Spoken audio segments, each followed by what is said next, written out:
Hi, Melissa. Hi. Okay, so yeah, I'm just going to start the interview now. Just give me 1 minute. Okay. All right, so can you just kind of tell me a little bit about like your music and what you do? Well, I am a singer-songwriter, and I play the guitar as well. I've been writing songs since I was about 14, and I'm 21 now. And my style musically is, I love the blues, so blues is kind of used into anything I play or sing. So it's kind of like Joss Stone or Norah Jones, Janis Joplin kind of thing. And yeah, I've released one album so far, and toured in Germany to promote that. And I'm releasing my second album at the end of April. And when did you release your first album? It was September 2009. And you said you toured in Germany. What was that experience like? It was definitely unlike anything I've ever done. I've never been on the road before, and I did 14 shows, all in different cities over 16 days. It was probably the most tiring thing I've ever done, but definitely one of the most rewarding. The crowds were just so attentive and appreciative, and people would come up to me in the middle of the street and show me the newspaper with my face on it, which was really cool. I bet. And you started you said you started when you were 14. What kind of got you into wanting to sing and perform on stage? What was your inspiration? Well, I actually started singing as far back as I can remember.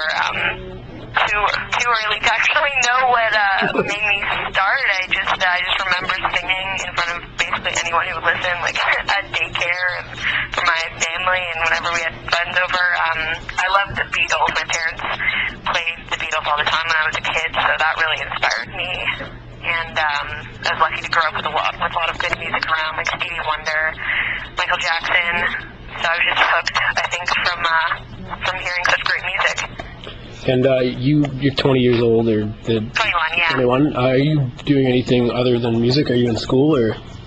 I did not go to university after high school just so I could pursue music full time. I was convinced I could do both, but then my vocal coach, Ray Lyle, convinced me otherwise, and I'm so glad he did, because there's no way I could balance school and this right now. I do have a part-time job, of course, because it's hard to make money at first.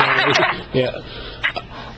So you have upcoming shows on the 25th and then on the 9th in Oakville. So I take it you're from the Burlington area? That's right, yeah. Born and raised in Burlington. And what's been your biggest challenge then as a singer and a performer in your career? That's a fantastic question. Probably one of my biggest challenges so far is with songwriting. It's really hard for me to write a song that I really love when I'm not directly inspired by something and just overflowing with emotion, which can be happening all the time, and for good reason isn't happening all the time. So it's been a real challenge to craft my songwriting in a way where I can kind of make up a story just because I need to write because it's my job, and not wait until there's something really pressing I feel I need to write about. And do you sort of you talked about writing songs, do you write from more experience and that sort of thing, or do you just you hear something like, I gotta write a song to that? Yeah, I'd say 95% of my songs are about real life situations that I experienced, and that's just the easiest thing for me to write about, because it's something you need to get off your chest, and I think that's what makes a song so powerful sometimes, and those are the ones that are easy to write. And I'm reading just on your website, you showcased down in Texas?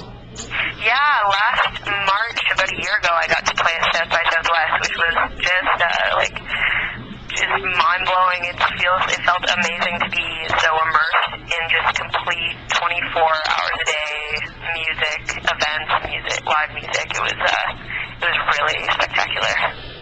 And your label is E1 Music. How did you get that label, or how did that come about? Well, I'm technically now with a subsidiary of E1 called Frostbite. Okay. You can change that on my website, I see. Yeah. But my manager, named Tom Tremuth, after a couple of years, he developed some connections within E1, and so we started with a distribution deal, which now has developed into a recording agreement and publishing deal with Frostbite. Perfect. And of course, you're doing lots of local shows around here. What's the difference between sort of the local crowd and when you go overseas or when you go down to the States? Is there really a difference?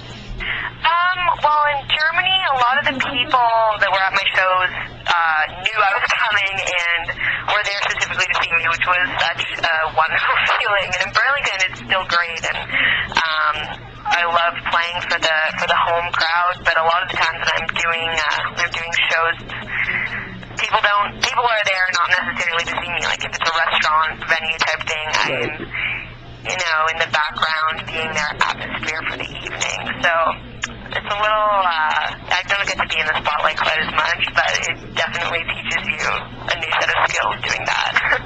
And just for your show on April 9th in Oakville, I mean, I'm going to try to hopefully get out to see that, but what can someone expect? Because it is at Chapters, so I mean, it's, for some people, that's kind of a different, unique setting to have a show, you know what I mean? Yeah, for sure. Some people just look so surprised when they see live music in the middle of a bookstore. Actually, one time a child came up to me and shushed me and said, "This is a library."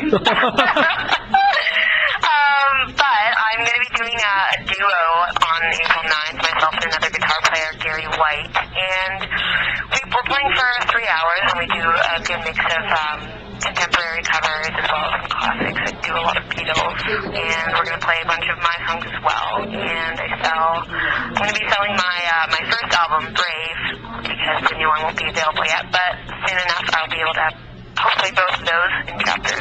Perfect. I was just going to ask you how one would get a copy of your first album. It's available on iTunes, okay, or you can purchase it at Chapters in Oakville, Chapters in Burlington, and Indigo and Stony Creek, or you can come out to one of my live shows and get one. And of course, we've talked a little bit about your past, but where do you see yourself going in the future? Definitely for the Grammys. Definitely for the Grammys?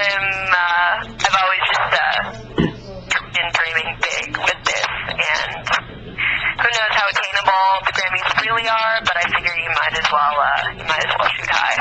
Right, of course, and you always do at least try. Yeah. And did you at one point just kind of realize sort of through your career that like this is something that's I gotta take seriously, or was there just a moment that said I gotta do this, like I gotta do this for a living, like this is it?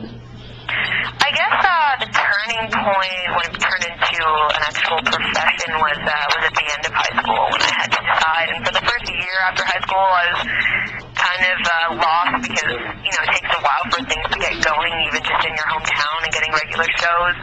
So I didn't know really what I was doing, and I was a bit unsure. And even now, sometimes I'm unsure when it seems like it's quite the steep hill I'm climbing. But I take it probably more seriously than anything I've ever done.